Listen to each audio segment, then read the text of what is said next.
and importantly, where China has a platform to speak to an international audience on its thoughts of Indo-Pacific strategy. So we are delighted that we are able to offer that platform to General Li Shangfu, and I invite him now to take the floor and that podium and deliver the address to the 5th plenary session. Thank you, sir.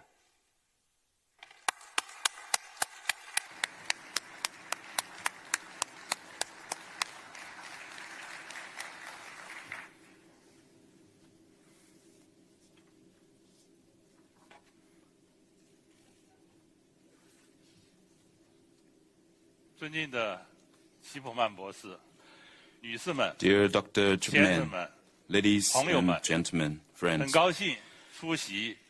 it gives me great pleasure to attend the 20th Shangri-La Dialogue. I want to first thank Dr. Chapman and the IIS for your invitation. My thanks also go to the government and Ministry of Defense of Singapore for your great hospitality. In China, we have a city called Shangri-La in Yunnan province and a small town also called Shangri-La in Sichuan province. Shangri-La is synonymous with the utopia of purity, beauty, harmony, and serenity. And here we are at the Shangri-La Hotel. Though we are from different parts of the world, I believe we are all here for world peace and development, and for the well-being of people in the Asia-Pacific. Today, as we look around, we see sluggish global economic recovery, resurging Cold War mentality, rising regional conflicts, and security threats emerging one after another. Our world is far from tranquil, and people across the countries long for peace, development, and cooperation. President Xi Jinping has proposed the Global Security Initiative, or GSI, and he calls for promoting common, comprehensive, cooperative, and sustainable security, and exploring a new path to security featuring dialogue over confrontation, partnership over alliance, and win-win over the zero-sum. The GSI contributes China's wisdom to addressing global security challenges. And today, I would like to share with you China's ideas on how to flesh out the GSI, assess prospects for security cooperation in the Asia-Pacific, and elaborate on China's position on relevant issues. Ladies and gentlemen, friends, the Asia-Pacific is a shared home where regional countries live and thrive. The sustained prosperity and stability in our region hinges on a sound security and development environment. This is something that has not come easily, and regional countries have done so much to have made it possible. On the other hand, we should not ignore that the Asia-Pacific faces unprecedented security challenges. People cannot but ask these questions. Who is disrupting peace in the region? What are the root causes of chaos and instability? And what should we stay vigilant and guard against? These questions must be answered in the interests of the security, stability, and future of the Asia-Pacific. Therefore, we must make wise choices by standing on the right side of history and promoting the common interests of regional countries. First, mutual respect should prevail over bullying and hegemony. Facts have proven that where there is hegemonism and power politics, there will be instability, chaos, and even wars. We in China believe that the key for countries to live in harmony is mutual respect and treating each other as equals. We are strongly opposed to imposing one's own will on others, placing one's own interests above those of others, and pursuing one's own security at the expense of others. Some country has willfully interfered in other countries' internal affairs and meddled in the affairs of other countries, and frequently resorted to unilateral sanctions and coercion with force. It has incited parallel revolutions and proxy wars in different regions, created chaos and turbulence, and just walked away, leaving a mess behind. We must never allow such things to happen again in the Asia-Pacific. The essence of mutual respect lies in respecting each other's strategic autonomy and the right to development. On the contrary, hegemonism essentially deprives others of their strategic autonomy and the right to development. China firmly supports ASEAN centrality and its strategic autonomy. We are committed to promoting cooperative, collective, and common security in our region on the basis of mutual respect. Second, fairness and justice should transcend the law of the jungle. All countries, big or small, strong or weak, rich or poor, are equal members of the international community. International affairs should be handled by all countries through consultation, rather than be dictated by one or a few countries. China advocates and stays committed to improving justice and equity in the world, and firmly upholds the UN-centered international system. The international order underpinned by international law and basic norms governing international relations based on the purposes and principles of the UN Charter. We practice multilateralism and pursue win-win cooperation. Some countries, however, takes a selective approach to rules and international laws. It likes forcing its own rules on others, and even attempts to constrain others with a convention itself has not acceded to. Its so-called rules-based international order never tells you what the rules are and who made these rules. It practices exceptionalism and double standards, and only serves the interests and follows the rules of a small number of countries. A just and equitable environment for development meets the shared interests of Asia-Pacific countries. Anyone who attempts to fleece the flock or prey on the weak will surely be opposed by countries in the region. Third, eliminating conflicts and confrontation through mutual trust and consultation. It is natural for countries to disagree with each other, but there are two approaches to addressing differences. One is exacerbating tension and adding fuel to flames, while the other is seeking consensus and promoting reconciliation and negotiations. It is quite clear which one is the right choice. China is committed to upholding peace in handling international crises. On issues concerning the Middle East, the Korean Peninsula, and Ukraine, China has played a constructive role and made great efforts to cool down the situation and facilitate political reconciliation. Meanwhile, some country is expanding military bases, reinforcing military presence, and intensifying arms race in the region, and transferring nuclear weapon technologies to a non-nuclear state, or such practices which it often resorts to are designed to make enemy, stoke confrontation, fuel the fire, and fish in troubled waters.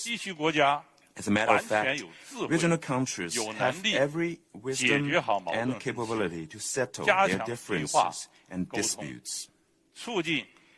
At the end of the day, only enhancing dialogue and communication and promoting solidarity and cooperation will ensure stability in our region. Fourth, preventing bloc confrontation with openness and inclusiveness. The Cold War mentality is now resurging and greatly increases security risks of bloc confrontation in the Asia-Pacific.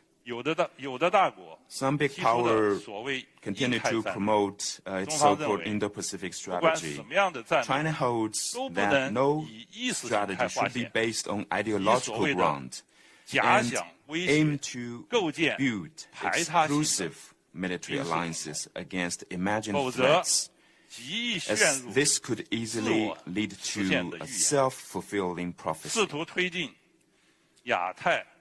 The true design of pushing for NATO-like military alliances in the Asia-Pacific is to hold countries in the region hostage and play out conflict and confrontation.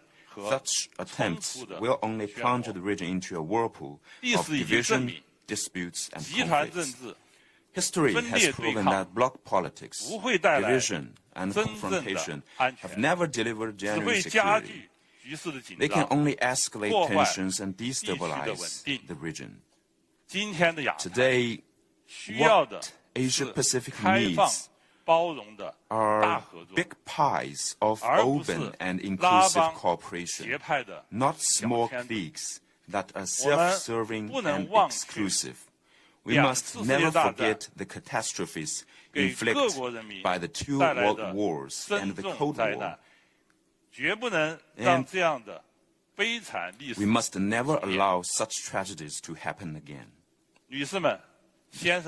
Ladies and gentlemen, friends, China is committed to promoting world peace and development with concrete actions. The Communist Party of China, uniting and leading the Chinese people in concerted efforts of several generations, has successfully blazed a Chinese path to modernization.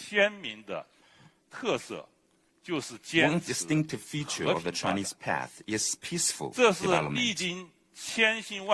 This is an invaluable guide for our way forward that we have developed through years of hardships and dedicated efforts. The achievements China has made come from the hard work, diligence, and creativity of more than 1 billion Chinese people, not from aggression, expansion, and plundering. Wherever China goes, we focus on building capacity, seeking cooperation, and promoting development.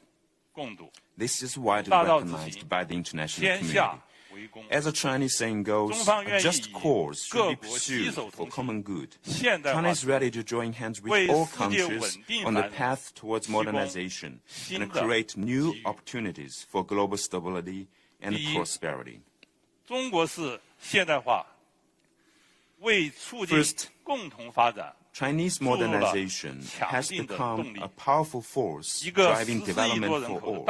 As a major country with more than 1.4 billion people, China is pursuing modernization in a peaceful way, and this will surely inject a strong impetus into global development and progress. In the past decade, China's contribution to global economic growth averaged 38.6%. Today, China is a major trading partner of more than 140 countries and regions. Last year, trade between China and ASEAN reached 6.52 trillion RMB yuan, or $923 billion. And China and ASEAN are each other's biggest trading partners. China has eradicated extreme poverty, and provided much-needed poverty alleviation assistance to many developing countries.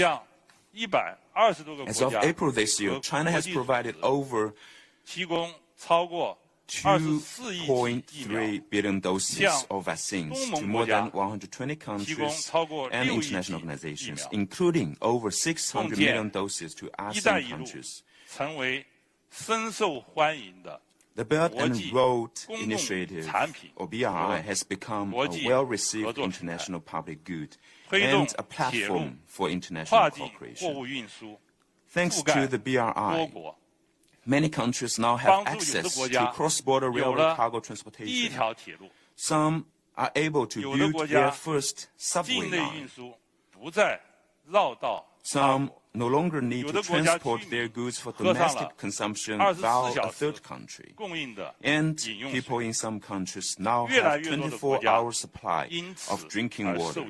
More and more countries have benefited from the BRI. China will continue to pursue a mutually beneficial opening up strategy and pursue high-standard opening up and deliver more development benefits to people of other countries. Second, Chinese modernization has contributed significantly to safeguarding world peace. Peaceful development is enshrined in China's constitution. We firmly pursue a national defense policy that is defensive in the first place and have endeavored to safeguard world and regional security. Since 2008, China has sent over 139 naval vessels in 44 groups, providing protection to over 7,000 Chinese and foreign ships. In April this year, POA Navy ships evacuated from Port Sudan 940 Chinese citizens and more than 230 foreign citizens. Over the years, China has sent over 50,000 peacekeepers to UN peacekeeping operations, making it the largest troop-contributing country among the permanent members of the UN Security Council. We have maintained exchanges and cooperation on peacekeeping with more than 100 countries and international or regional organizations, including ASEAN. Also, to our great sorrow, 16 POA service members never came back home from their peacekeeping missions. Right at the moment, more than 2,000 Chinese peacekeepers are on duty in 7 peacekeeping mission areas.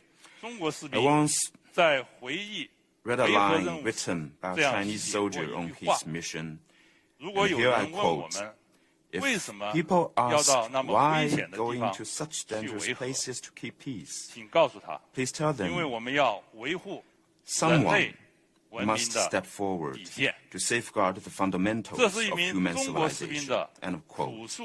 This is a simple wish of a Chinese soldier. It is also a solemn commitment made by the Chinese military to the world. Third, Chinese modernization has played its role in improving global governance. Facing growing deficits in global governance, China holds high the banner of multilateralism and endeavors to follow a vision of global governance featuring extensive consultation, joint contribution, and shared benefits. We take seriously the legitimate security concerns of other countries and are committed to advancing global security governance. China upholds justice and equity and commits itself to bridging differences and enhancing solidarity. On the Ukraine issue, China has taken an objective and impartial stance based on the merits of the issue. We have published China's position on the political settlement of the Ukraine crisis and sent a special representative of the Chinese government on Eurasian affairs to have consultations with relevant parties. And we will continue to seek the broadest common ground possible among the international community for resolving the crisis. On the Afghan issue, China has initiated international coordination and hosted or participated in a number of relevant meetings. We have released China's position on the Afghan issue and provided 350 million RMB yuan or $49.5 million worth of humanitarian aid to Afghanistan. We will continue to work for ending chaos and restoring stability in Afghanistan without interfering in its internal affairs. Recently, in accordance with the important consensus reached between President Xi Jinping and leaders of Saudi Arabia and Iran, the later two countries held a dialogue in Beijing and signed a joint statement on restoring diplomatic relations. Their rapprochement has led to a chain reaction of reconciliation in the Middle East. This is a victory of dialogue and a victory of peace.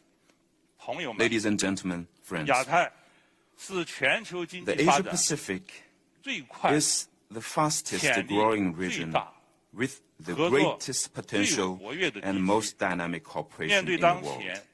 Given the grave and complex international security situation today, what we need most is an Asia-Pacific with lasting stability, rather than chaos and turbulence.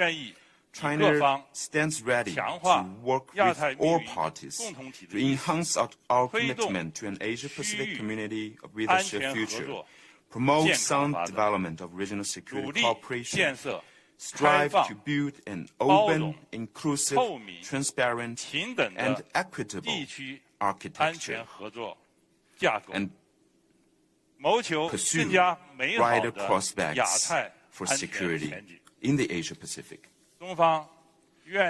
First, China is ready to work with all other parties to build stronger security and confidence-building systems. As the Chinese saying goes, lasting friendship is built upon heart-to-heart exchanges. China calls on all countries to strengthen strategic communication and mutual understanding, build trust and dispel misunderstanding. On issues that can be resolved in the near term, the relevant parties should engage in sincere consultation and work in the same direction for their early settlement. As to issues that cannot be resolved for the moment, disputing parties should maintain candid consultations, manage differences, and build up confidence with each other. The ASEAN way, which features fundamental principles of mutual respect, consensus through consultation, and accommodating each other's comfort level, is a successful practice of the Asian wisdom. China will continue to deepen military exchanges and build stronger security partnerships with other countries. We will follow the guidance of high-level engagement between defense and military leaders, enhance personnel exchanges at different levels, and establish various direct hotlines to expand communication channels. We are committed to resolving maritime and land border issues in a peaceful manner through negotiations and consultation, and to strengthen friendly ties with our neighbors. Second, China is ready to work with all other parties to promote more equitable security rules. The Asia-Pacific will not be secure without right rules and good governance. Setting security rules does not mean reinventing the wheel or overturning the existing rules. Rather, countries should abide by the purposes and principles of the UN Charter and complement and refine existing rules to make the international order fairer and more equitable. Staying committed to the UN Charter, China has joined almost all universal intergovernmental organizations and acceded to more than 500 international conventions. Together with ASEAN countries, we will continue to accelerate consultations on the Code of Conduct in the South China Sea, or COC. We will manage risks and crises by advancing air and maritime security codes and strictly following and continuously improving the Code of Unplanned Encounters at Sea, or CUES. We will address security issues in emerging areas and explore the formulation of rules for space, cyber, and biological security. In short, we will work towards a widely accepted, fair, and equitable system of security rules. Third, China is ready to work with all other parties to improve multilateral security mechanisms. China has established defense and security dialogue mechanisms with over 50 countries, and on this basis, will continue to promote multilateral security mechanisms. We will continue to support the institutional building of the Conference on Interaction and Confidence Building Measures in Asia, or CICA. Together with other Shanghai Cooperation Organization, SCO member states, we will optimize its defense cooperation mechanisms, revise its relevant regulations, and gradually improve the functioning of its expert working groups. We will actively participate in multilateral security dialogue and cooperation mechanisms, including the ASEAN Defense Ministers Meeting Plus, or ADMM Plus, the ASEAN Regional Forum, the Moscow Conference in International Security, and the Shangri-La Dialogue, and hold the China-ASEAN Defense Ministers informal meeting on a regular basis. China hosts the Beijing Xiangshan Forum in the second half of each year to provide a platform for exchanges on security cooperation. Here, I'd like to invite you to attend the forum in China later this year. Fourth, China is ready to work with all other parties to carry out more effective defense and security cooperation. China has conducted various practical cooperation with other countries to maintain security in the Asia-Pacific. We have actively hosted or participated in joint exercises or tabletop exercises on counterterrorism, maritime security, and HADR under ADMM+, which effectively improved the capabilities of regional countries in addressing non-traditional security challenges. Since 2002, China has held around 300 joint exercises with more than 60 countries. Going forward, China will continue to participate in cooperation on military medicine, humanitarian mine action, and peacekeeping under the ASEAN framework. We will deepen and expand bilateral and multilateral exchanges with other countries in the region on equipment and technology, military academies, logistics support, military culture, military meteorology, and public health. We will continue to participate in joint exercises including China-Russia Joint Sea, SCO Peace Mission, China-Cambodia Golden Dragon, China-Singapore Cooperation Exercises, and the Arman-Youyi exercise among China, Malaysia, Thailand, Vietnam, Laos, and Cambodia. China is also willing to participate in joint exercises organized by other countries at their invitation. We will do our best to help other countries in the region enhance their defense capabilities and deliver more public security goods for the international community.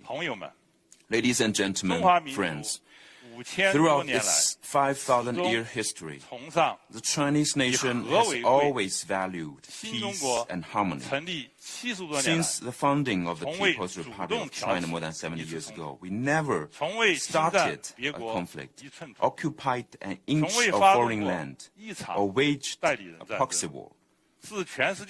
China has one of the best peace records among major countries. China stays committed to the path of peaceful development, but we will never hesitate to defend our legitimate rights and interests, let alone sacrificing the nation's core interests.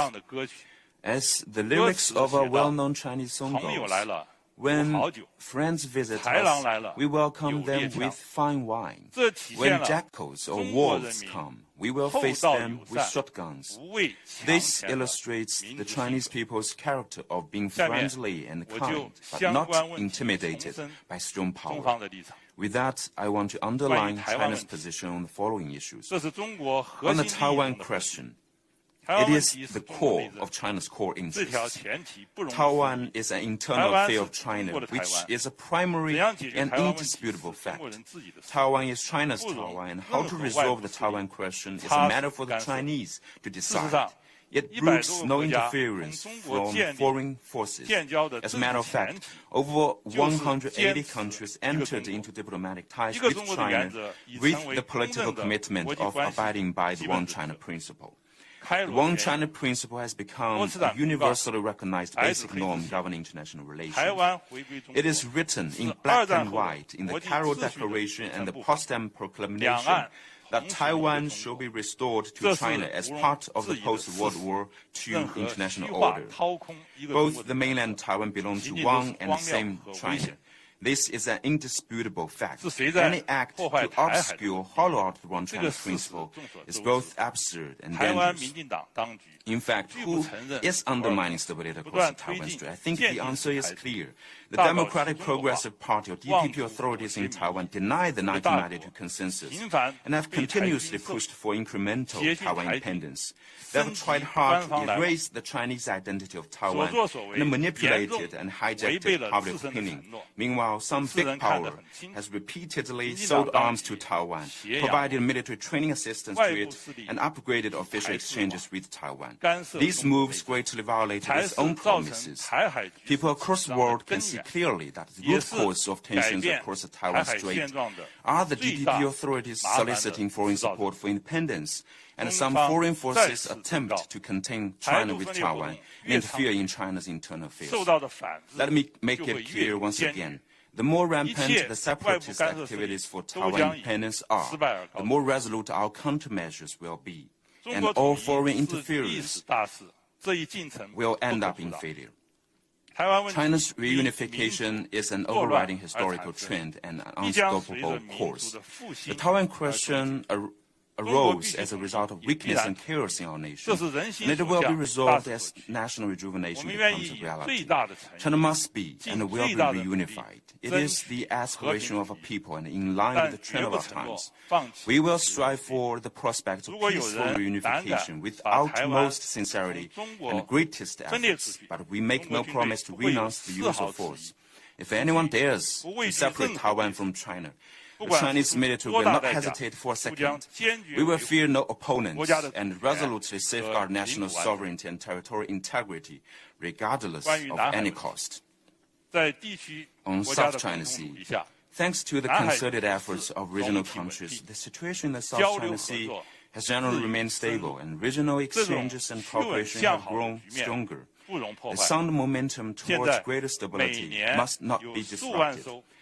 Every year, tens of thousands of ships from different countries sail through the South China Sea, transporting a total of $3.5 trillion of goods to all parts of the world. We have never heard any of these ships having any trouble passing through or facing any security threats.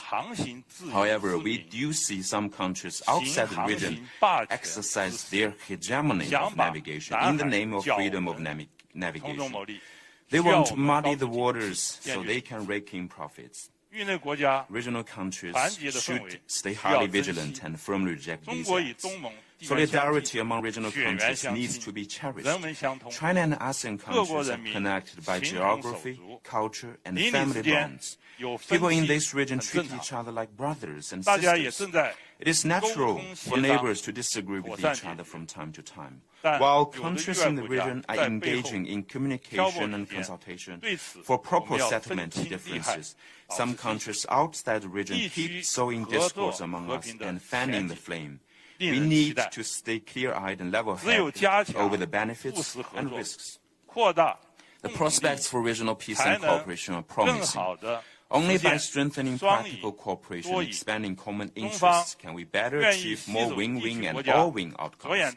China will join hands with other regional countries, keeping in mind the big picture and long-term interests, fully and effectively implement the DOC and push forward the negotiations of the COC, so as to build the South China Sea into a sea of peace, friendship, and cooperation. On China-U.S. relationship, it bears on global strategic stability and is the focus of global attention. The Chinese side believes that China and the United States should live up to the expectations of countries in the world and follow the trend of the times. The China-U.S. relationship is more than a bilateral relationship and has its global significance. The international community looks for a sound and stable relationship and is concerned about any potential conflict or confrontation. It is undeniable that a severe conflict or confrontation between China and the U.S. will be an unbearable disaster for the world. China believes that a major country should behave like one. Instead of provoking bloc confrontation for self-interest, it should bear in mind the interests of all, resolve differences through exchanges and cooperation, and meet the aspirations of countries in the world. China and the U.S. should not forget the history and need to draw lessons from history. China and the U.S. have different systems and are different in many other ways. However, this should not keep the two sides from seeking common ground and common interests to grow bilateral ties and deepen cooperation. History has proven time and again that both China and the United States will benefit from cooperation and lose from confrontation. China seeks to develop a new type of major country relationship with the United States. As for the U.S. side, it needs to act with sincerity, match its words with deeds, and take concrete actions together with China to stabilize the relations and prevent further deterioration. China and the U.S. should properly handle differences, brave difficulties, and find the right way to get along. The past few years have seen China-U.S. relations at a record low since forming diplomatic ties. I believe you all know the cause to such a difficult situation. The world is big enough for countries, including China and the U.S., to grow together. The right way for China and the U.S. to get along is following the three principles of mutual respect, peaceful coexistence, and win-win cooperation. Last November, President Xi Jinping and President Joe Biden had a successful meeting in Bali and reached important consensus. We hope the U.S. side will work together with us to follow through the consensus reached by the two heads of state, navigate the bilateral relations back to the right track from the difficult situation so as to deliver more benefits to both countries and the world. Ladies and gentlemen, friends, our dreams are linked. People of different countries are pursuing their own Shangri-La, just like the Chinese people. Long and arduous as our journey may be, we will get to the destination as long as we take concrete steps. Let us work hand in hand to build an Asia-Pacific community shared future, promote stability, prosperity, and development in our region, and make the Asia-Pacific a better place. With that, I conclude my speech. Thank you all.